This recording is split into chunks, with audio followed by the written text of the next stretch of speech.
Hello guys, welcome back to my cooking channel delight home plate. તો આજે આપણે બનાવીશું ફરાળમાં ખાઈ શકાય તેવા કુટ્ટુના ભજીયા. આ કુટ્ટુના ભજીયા બનાવવામાં પણ ખૂબ જ સરળ અને ટેસ્ટમાં પણ એકદમ ટેસ્ટી અને હેલ્ધી હોય છે. તો આ કુટ્ટુના લોટને આપણે દળી લેવાનો છે, ત્યારબાદ તેનો ઉપયોગ કરવાનો છે.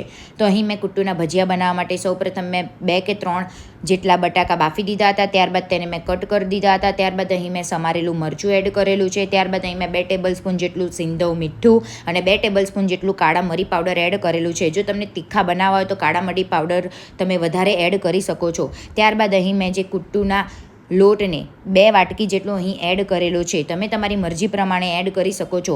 જો 2 બટાકા હોય તો 1 વાટકી જેટલો અને 4 બટાકા હોય તો 2 વાટકી જેટલો લોટ એડ કરવાનો છે.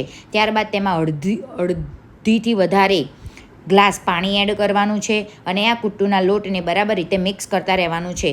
આ કુટ્ટુના લોટનું ટેક્સચર આપણે જે ભજીયા બનાવીએ છીએ તે જ રીતનું રાખવાનું છે.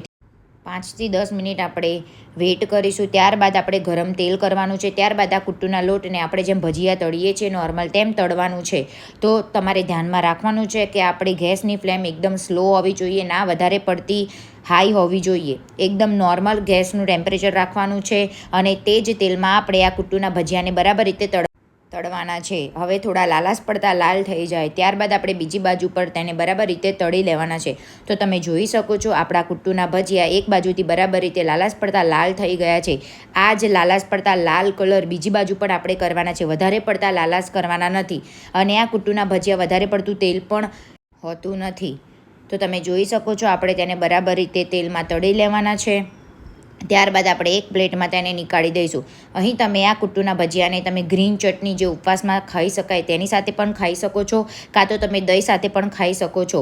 આ કુટ્ટુના ભજીયા ખાવામાં ખૂબ જ એકદમ ટેસ્ટી હોય છે અને પ્રોટીનથી ભરપૂર તેવા હોય છે. આ કુટ્ટુના ભજીયા તમે ઉપવાસમાં પણ ખાઈ શકો છો. તો તમે જોઈ શકો છો કે આ કુટ્ટુના ભજીયા આપણા તૈયાર છે. એકદમ ચટાકેદાર એવા ટેસ્ટી અને સરળ રીતે બની જાય તેવા હોય છે.